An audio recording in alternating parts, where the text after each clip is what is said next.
Hello commanders, strategists, and fellow deep thinkers. Welcome to what I believe is my most challenging and rewarding analysis yet.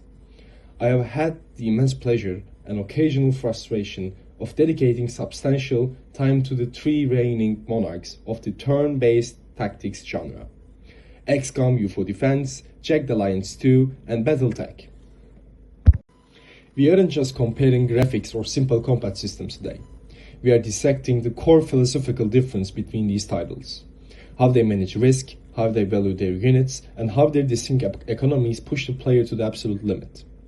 This is an exploration of why TBT works, and how it evolved from pixelated threat to complex mechanical simulation. Prepare for a journey into the heart of tactical design. Grab your sidearm, check your finances, and prepare your mech for deployment. The deep dive begins now. XCOM UFO Defense is the origin point, the foundational blueprint. Its structure is a perfect, punishing synthesis of two distinct games. Strategic layer, the global panic.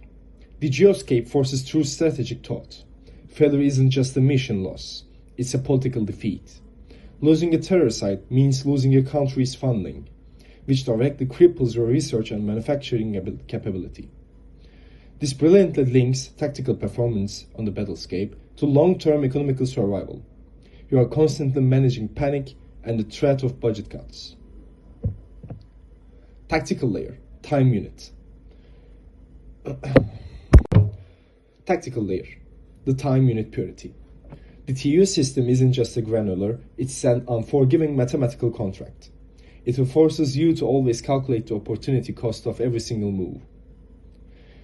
XCOM's tactical signature, the reaction fire meta. The true tactical skill lies in the art of the half move, moving just enough to get eyes on a target, but saving enough TUs to guarantee a shot if an alien pops out during their turn.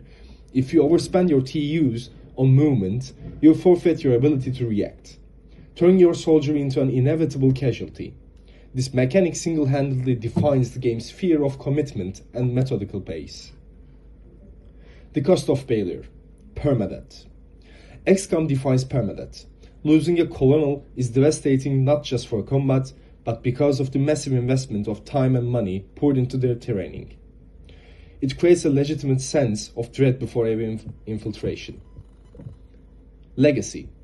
XCOM's greatest contribution is the strategic tactical feedback loop. Every modern TBT always adapts to how XCOM proved that global management must directly and brutally impact the boots on the ground. Jagged Alliance 2 took the TBT genre and gave it a human soul. This is not an alien war, this is a personal guerrilla war fought for the freedom of Arulco. What makes GA2 unique is not just that you manage your mercenaries, but that you manage their relationships. Strategic layer, logistics and loyalty. The strategic burden here is hyper-local. It's about securing mines for income, establishing training pipelines for local militia, and critically, managing your payroll. Missing a payment means losing a crucial asset, creating financial stress that feels much more relatable than tracking global panic. Tactical layer, granular realism and stance. GA2 uses the TU system, but enhances it with realism. Instead of simple fire, you choose aiming levels. Spending 15 TUs for a careful shot is a much different decision than spending 5 TUs for a snapshot, particularly when considering your current stance: prone, kneeling, standing. GA2's tactical signature, weapon customization and flanking. GA2 offers a vast array of real-world weaponry and modifications. Adding a bipod or laser sight is a tangible tactical upgrade. Furthermore, the emphasis on stealth and flanking is crucial. You can set up ambushes, sneak past guards, and execute complex night operations that are less common in the pure combat focus of XCOM. The cost of failure, human loss. When an experienced GA2 mercenary dies, the loss is personal. Their unique voice lines are gone. Their specialized skill set is lost, and the morale of their friends plummets. It's an emotional permadeath. Legacy. GA2's greatest contribution is the seamless integration of deep RPG elements, skill progression, relationships, into a challenging tactical format. It's set the standard for character-driven tactics. Battletech is the most modern of the trio, but its tactical focus is the most traditional. Yet it focuses on machine power rather than human power. Battletech's warfare is a slow, deliberate, and weighty process. Strategic layer, maintenance and salvage. The strategic layer is less about road saving and more about business survival. You manage contracts, paying pilot salaries, and crucially, managing mech repairs. The financial reward often comes not from the mission payout, but from salvaging enemy mech parts, a mechanic that strongly influences your in-mission decisions. Tactical layer, physics and thermodynamics. Battletech replaces the time unit with heat and stability. Heat is the energy budget of your turn, too much alpha strike, and you risk a system shutdown. This creates a constant tug of war between aggressive offense and defensive cooling. Battletech's tactical signature, knockdown and cold shots. The game heavily relies on the stability mechanic. Using weapons like missiles to shake the enemy mech allows you to achieve a knockdown. A down mech is vulnerable mech, enabling the use of cold shots to target specific crucial. Battletech's tactical signature, knockdown and cold shots. The game heavily relies on the stability mechanic.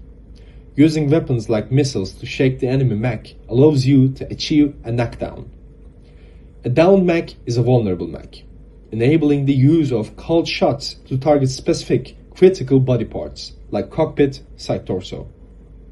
This makes mech positioning and weapon composition, ensuring you have weapons that deliver stability damage, absolutely vital.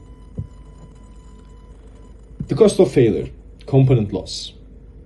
Losing a mech is terrible, but losing a veteran pilot to a cockpit hit or having your rear Gauss rifle destroyed mid-battle is real pain. The cost is measured in months of repair time and lost operational capability. Legacy. Battletech's greatest contribution is proving that deep, complex simulation mechanics. Heat, armor facing, interaction. Legacy. Battletech's greatest contribution is proving that deep, complex simulation mechanics, like heat, armor facing, internal structure, can be successfully adapted to the modern TBT turn structure, rewarding meticulous preparation over brute force. We have seen three masterpieces, but they operate on fundamentally different axioms. Let's summarize the divide.